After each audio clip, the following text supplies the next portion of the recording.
All right, hello people watching this. We are in section 3.1.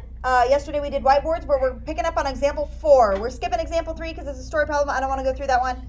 We beat a dead horse with finding like the y-intercept, the vertex, the axis of symmetry, that stuff. Now we're moving on to example 4. So here we go.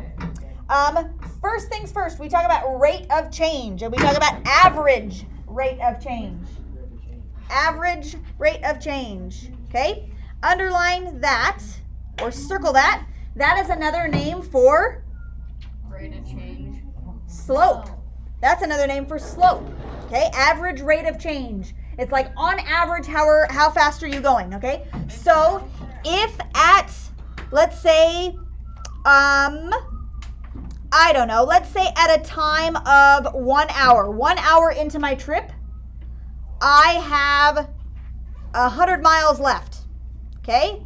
Miles, let's say miles. And 3 hours later, or 2 hours later, which would be hour 3, I then have 10 miles left, right? Are you ready for this? I have 100 miles remaining and I have 10 miles remaining. I want to know the average rate of change. So I'm doing the slope.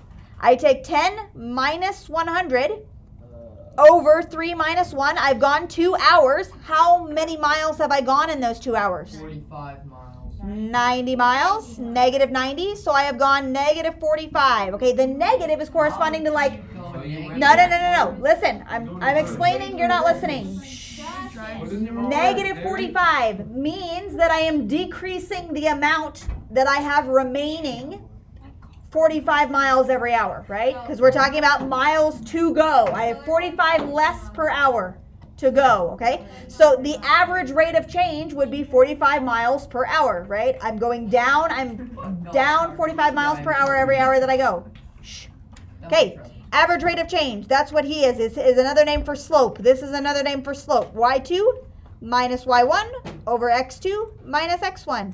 Find the average rate of change of the example. Here we go. This is what your homework assignment's going to look like. Here it is. They give us a function, and then they say from negative 4 to positive 4. Are you watching? Write this down. From negative 4 to positive 4. That means that we are going from negative 4 as an X to positive 4 as an X. Right? Those are my X coordinates. From negative 4 to positive 4. So then you plug in your X's. So we're going to plug in our X's. So negative 4 squared plus 2 times negative 4 minus 1. Okay? We're plugging that in and we're going to solve. Okay? This guy, negative 4 squared is 16. Then I attach the negative on the front. So negative 16. What's this make? Minus 8 minus 1. That is going to be at negative 25. Yeah? So negative 4 is at negative 25. I found that by plugging it in. Okay? Then I'm going to plug in positive 4. So negative 4 squared plus 2 times 4 minus 1. Okay? What's negative 4 squared? Also negative 16. Okay? But then this time it is plus 8 minus 1. What's that give you? Negative 9. Okay, now I have my 2 points. This is my starting point, if you want to write that down. Start. And this is my ending point. Those are my X coordinates. We found the Y coordinates. Now I want to find the average rate of change. So now we do the slope. Okay, what's my Y2? What's your second Y coordinate?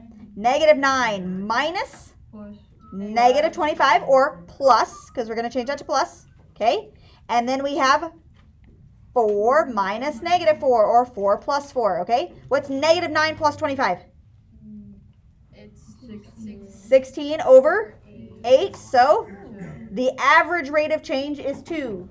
2 miles per minute, or whatever we're talking about. Miles per hour, 2 miles, whatever it is we're talking about. They didn't give us units, but the average rate of change is 2, okay? You see how that works? They gave us the start point and the end point. We had to find the Y coordinates and then just do the slope from there, right? Okay.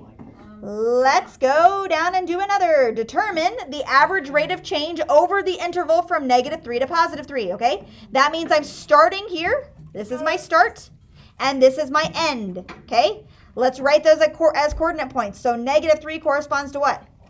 48. 48.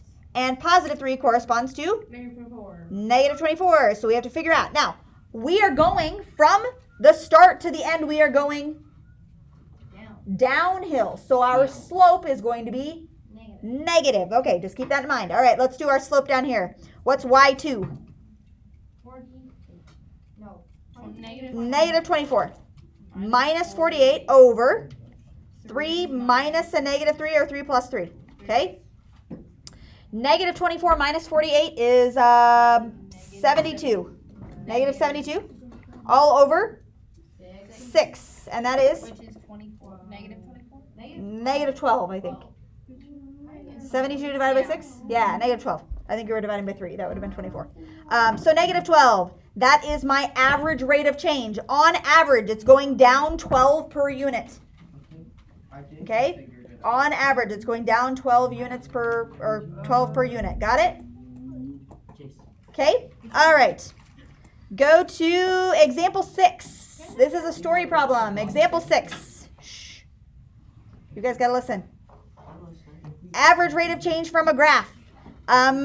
Reading this paragraph, it says the graph shows, Brady, if you're not going to listen, you can go to the office, and then you have to spend time after school, and that's really unpleasant. He's talking So about shush. robbing a I don't bank. care. Shush. I don't care what he's talking about. Let me finish. Okay. Reading this example. Shh. The graph shows the amount of money the United States has spent on sports footwear since 2005. Okay, part A, it says use the graph to estimate the average rate of change from 2005 to 2015, okay? So 2005 is my first coordinate. We don't know where he's located. We have to find it on the graph. And then 2015 is my second coordinate. We got to find him on the graph, okay? 2005, this says year, okay, I'm confused. Years since 2005. So what do we put there? So like your Number 10, 10 would be your 10 is 2015. Year 10 would be 2015, so that's 20.99. 20.99, okay? And then 2005 would be No, you must not less. 15.72, right? 2005 on the nose is 0 years since 2005. So I'm really just finding the rate of change between those 2 points. Got it? I got it. Yeah? All right, Y2. What's your Y2? What's your second Y coordinate? 20.99 minus 15.72 over 10 minus 0. All right, let's subtract. 5.27. I don't know. Check that. no. Why would it be 7? Oh yeah. Yeah? 5.27, is that right? If you subtract it? It's not mapping today. Over 10? Okay, what's 5.27 divided by 10? Oh, weird random number. A weird random number. No, it's 0.527. 0.527. Okay, but 0.527 is in billions of dollars. Right? Oh, Right? Isn't that what the units are? 527. Billions of dollars, okay? So $0.527 billion. So that's really 527 million, right? We could write it as 527 million per what? Year. That's the average rate of change. It is going up 527 million per year. I would That's love not to what make they that got. much Okay? in a year. What did they get? They got that's They just roughly did it. Yeah. They had 5. Approximately 5.5. Okay. We're going to do the exact values. Okay. Oh, in part A, they wanted you to estimate. We actually did it. So in part B, they actually got the right answer. So we were cheaters and they didn't. Well, we just didn't estimate first. We didn't. Whatever. We did part B first. It's fine. We're going to leave it like that. Okay. Average rate of change. So how much per whatever. Usually your bottom unit is going to be a time, right? Per year or per second or per hour or whatever, right? Like miles per hour or meters per second or whatever. This is $1 million per year. Maybe put a dollar sign in the front. $527 million per year. It's going up on average, right? On average per year. Okay. All right. What else we got? Is that it? Hey, look at that. So that's all we have left. Boom. You should already have 2, 4, 6 done. What if Do you don't? those, then you need to do it. 8, 10, 14, 16, 20, and 22. Go. Yes, dear.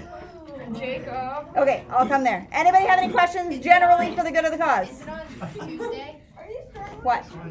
Like the homework? Right here. God. It should be on Thursday. Or on Tuesday also. They're the same.